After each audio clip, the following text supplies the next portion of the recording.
కరీంనగర్ లో అన్ని రకాల వ్యవసాయ యంత్రాలు లభించే ఒకే ఒక చోటు Excel Agri Solutions Peddapalli bypass road Bommakal Karimnagar ఇప్పుడే సంప్రదించండి. అనే ఒక మహిళ చిన్న బాబు ఆమెకు 1.5 year బాబు 1 year బాబు 1 year బాబు ఆమెకు ఆరోగ్యం బాగుండదు అన్న ప్లీజ్ అన్న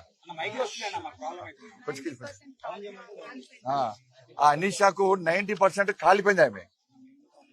ఆమె 1 year పాప ఉన్నాడు, పాలు తాగుతాడు పాలు తాగుతాడు బాబు. ఆయమని కూడా తీసుకుపోయి ఆయమని రిమాండ్ చేసిరు వాళ్ళు. జైల్లో ఉన్నప్పుడు ఆమె బేడి లేచి తీసుకుపోయి జైలు వేసారమని ఒకటే చెప్తున్నా నేను. దాడి చేసింది ఎవరు? వాళ్ళు. దాడి చేసినప్పుడు చర్యలు తీసుకోవాల్సింది ఎవరి మీద? వాళ్ళ మీద తీసుకోవాలి. ఇలా ఏమైందంటే వాళ్ళు కొట్టినా మేము పడాలి, వాళ్ళు దాడులు చేసినా భరించాలి, వాళ్ళు చేసిన విధ్వంసం చేసినా భరించాల్సిందే, వాళ్ళు చంపినా చావాల్సిందే. ఏమైతే లాస్ట్ పోలీసు ఏం చేస్తారు? ఏదో ఆస్తి పంచుకున్నట్టే వీళ్ళదాని గురిని వాళ్ళనేది గురి. పోలీస్ చట్టం ఏం చెప్తుంది?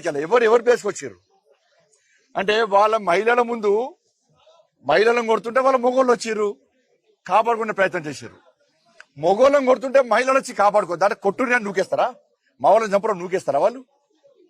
ఇలా వీడియో చూసి ఏర్పడతలేదు మీకు? వీడియో చూసి ఏర్పడతలేదా డిపార్ట్మెంట్ కు? ఎవరు రెచ్చి కొట్టిర్రు? వీళ్ళున్నది 50 మంది, వాళ్ళు వచ్చింది 300 మంది. 300 మందిని 30 మంది కొడతారా? 30 మందిని 300 మంది కొడతారా? వీళ్ళ కాలనీకి వచ్చి వాళ్ళు దాడి చేసిరా? ఎవరు చేసిరు? అసలు కారకులు ఎవరు? నమాజ్ చేసుకుంటారు వద్దనవా? మేము వద్దనవా?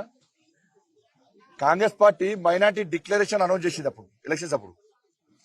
దానిలో direct Muslim minority declaration announce చేశారు, ఇండైరెక్ట్ హిందూ డిక్లరేషన్ కూడా అనౌన్స్ చేశారు. ఏంటంటే మేము మైనార్టీ డిక్లరేషన్ ఇచ్చేసినాం, మేము ఇక హిందువులను కాపాడే పరిస్థితి, మీ బతుకు మీరు బతకండి, మేము మైనార్టీలో కొమ్ము కాస్తామని చెప్పి కాంగ్రెస్ పార్టీ మైనార్టీ డిక్లరేషన్ చేసింది.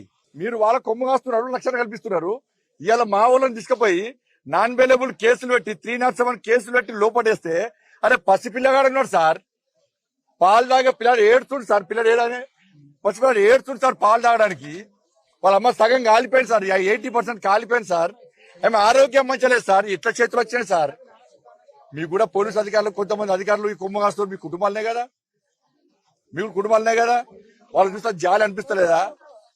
వాళ్ళు చూస్తే బాధ అనిపిస్తలేదా? ఇంకా పసిపిల్లని చూస్తే కనీసం వదిలిపెట్టాలి ఆమెను. నేను వెంటనే మళ్ళీ ఎవరు వస్తాడికి ఇవ్వాలా? బీఆర్ఎస్ వాళ్ళు వచ్చిందా? కాంగ్రెస్ వాళ్ళు వచ్చిరా? కమ్యూనిస్ట్ వాళ్ళు వచ్చిందా? మళ్ళీ మేమే రావాలి. మళ్ళీ కేసులు మామిన్నే, కానీ ఓట్లు మాత్రం అటేస్తారు, ఓట్లు అటేస్తారు. వాళ్ళకు ఓట్లేసిన హిందూ సమాజం ఒక్కసారి గుండె మీద చేసుకుని ఆలోచించండి. వాళ్ళు మీరు ఎవరికి ఓట్లేసి ప్రభుత్వం అప్పచెప్పారు? గతంలో ఎవరికి ఓట్లేసారు? వాళ్ళు ఎవరు కొమ్ము కాశారు? మళ్ళా 3 మీరు ఎవరికి ఓట్లేసారు? వాళ్ళకి ఎవరు కొమ్ము కాస్తున్నారు?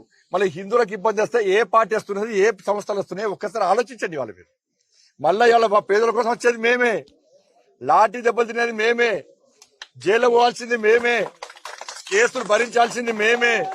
కాంగ్రెస్ వాళ్ళు ఇంట్లో ఉంటారు, బీఆర్ఎస్ వాళ్ళు ఇంట్లో ఉంటారు, కమ్యూనిస్ట్ వాళ్ళు ఇంట్లో ఉంటారు. మళ్ళీ మేము మాట్లాడితే మేము మతతత్వవాదులం, మేము మాట్లాడితే మతతత్వవాదులం. రేపు ఇస్తారు స్టేట్మెంట్, రేపు నామినీ ఇస్తారు. ఇక బండి సంజయ్ వచ్చి మాట్లాడిండు, పలానా కళ్యాణ్ నాయక్ వచ్చి మాట్లాడిండ్రు హిందుత్వం గురించి, శిల్పారెడ్డి గారు వచ్చి మాట్లాడిండ్రు, ఇక్కడ పాండ అనే వ్యక్తి మొత్తం రెచ్చగోడి వాళ్ళకి కాపాడే ప్రయత్నం చేస్తున్నాడు, సుదర్శన్ రెడ్డి మాట్లాడిండు. అందరి మీద స్టేట్మెంట్ ఇస్తారు. ఇక మేమంతా మతతత్వవాదులం. ఇక వీళ్ళ కాపాడే ప్రయత్నం చేస్తే మేము మతతత్వవాదులం. వీళ్ళ దాడులు చేసేవాడు సెక్యులర్ వాది. వీళ్ళని కొట్టిన పోలీస్ అధికారులు సెక్యులర్ కాపాడే కోసం కొట్టిన వీళ్ళను. ఇదే నా చట్టం చెప్తున్నది, ఇదే నా చట్టం చెప్తున్నది.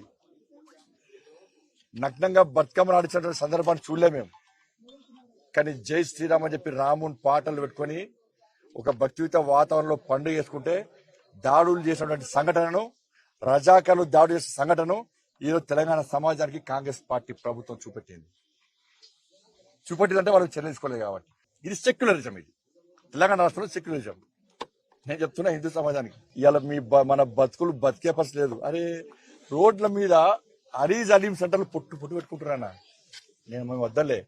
ఒక వినాయకుని పండుగ, ఒక వినాయక మంటపం పెట్టుకోవాలంటే పోలీస్ పర్మిషన్. టీవీలో మీ పర్సనల్ అండ్ బిజినెస్ ప్రమోషన్స్ కోసం కింది నెంబర్కి కాంటాక్ట్ చేయండి.